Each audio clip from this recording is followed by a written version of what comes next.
Between all the critically acclaimed titles of last year, invariably kneecapping 2024 out of the gate on quantity and quality, I had a soft spot for Remnant 2.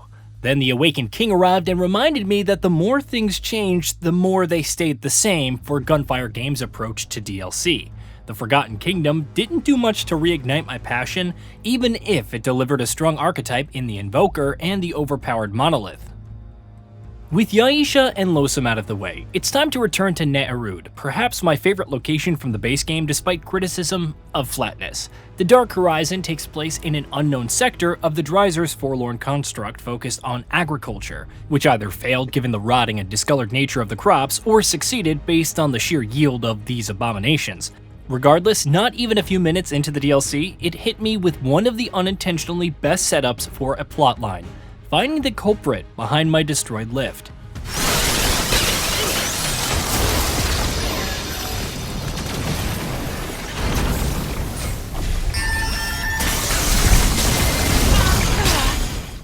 I was to retrieve a prototype droid's head, trapeze across literal Dark Horizons, and battle Ne'erud horrors whose existence only just came to light, just because of a bumpy fall.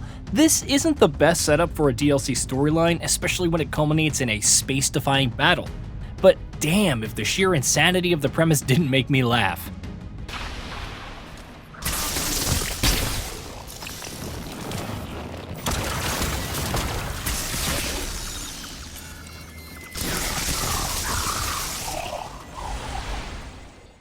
To the writing team's credit, the interactions were pretty fun. The enemy was convinced they could wipe me out, pushing the telepathic conversation to the potentially aneurysm-inducing brink, bringing up Cass and how I relegated her to the merchant life back in Ward 13 at the start.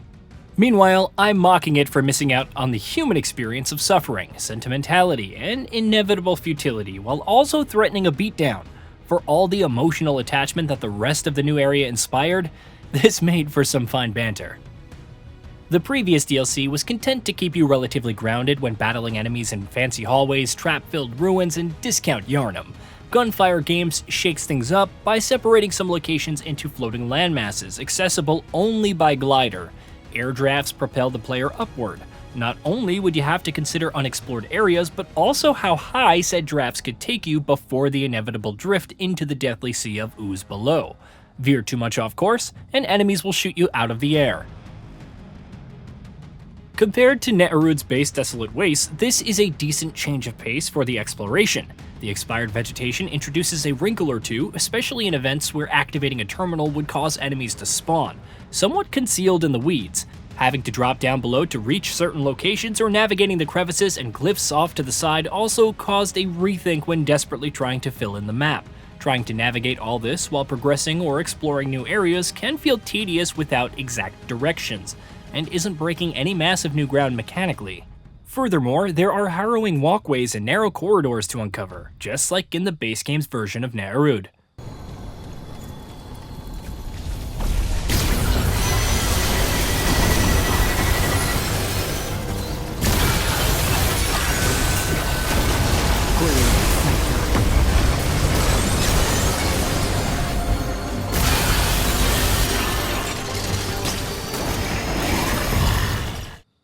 At times, certain sections can feel straight up reused. The endlessly spiraling towers with desolate backgrounds evokes a strange sense of deja vu.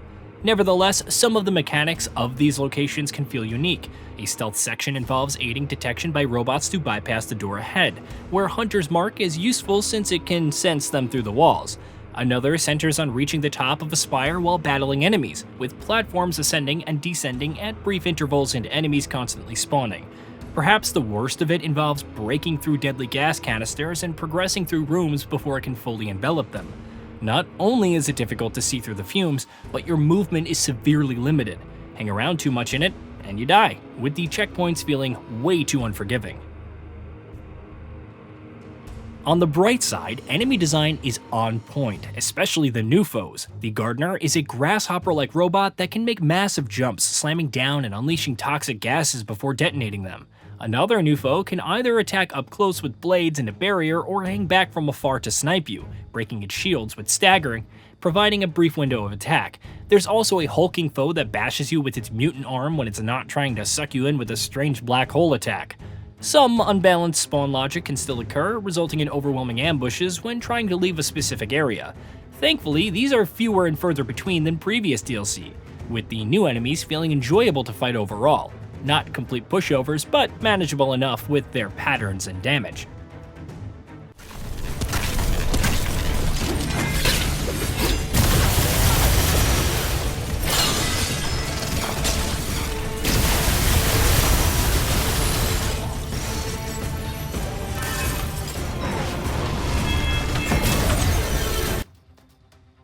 Some can appear as mid-bosses with modifiers and a few fresh attacks, as is tradition. The unique bosses can feel a bit on the low side. I haven't discovered many weapons, but the Black Greatsword is fun, especially with its charge mechanic. There is an impressive array of amulets and rings to play around with, especially when combined with the new Warden archetype, which still feels annoying to unlock but significantly less so than the Forgotten Kingdoms Invoker. The latter's drone would thrive in group play, but provides some extensive synergy for several builds, whether you're creating a setup that stacks barriers and buffs you when they're active, or provides constant healing to make up for health drain in exchange for damage. It may not necessarily be the flashiest in terms of damage, but the utility and survivability feel outright broken sometimes. In the new boss rush mode, available to all players for free, it felt like I was dead to rights on multiple occasions, but saved by the sheer amount of barriers provided, even with something as simple as activating the Ritualist Miasma in the middle of a crowd of enemies. In terms of presentation, Ne'erud's aesthetic is still as appealing as it is somber, with the skyboxes and massive structures making it feel even more insignificant than ever. The dour color palette certainly doesn't help. There wasn't too much that was noteworthy about the soundtrack, but the sound effects and sheer desolation of the atmosphere added to its immersion. Looking back on the Dark Horizon, I still feel significantly whelmed over what could have been in post-launch storytelling. However, it left me feeling somewhat more satisfied than other DLC. Maybe it's just being able to revisit Ne'erud and see it in a new light, complete with new threats and challenges, even if one of the events is perhaps the worst currently in the game, or the palette of new bosses doesn't feel enough. The DLC's utterly ridiculous premise can't be ignored, but I felt more satisfied than exasperated when it was all over. There was more enthusiasm to trawl through and uncover new secrets or accessories to tweak my build. If this is how Remnant 2's DLC journey begins, then so be it, but at least it's going out on a somewhat positive note with the Dark Horizon. Hey, did you know that we at Gaming Bolt upload new videos every day? Stick around, drop a like, subscribe, and hit that bell. And let us know what kind of content you'd like to see in the future with a comment below.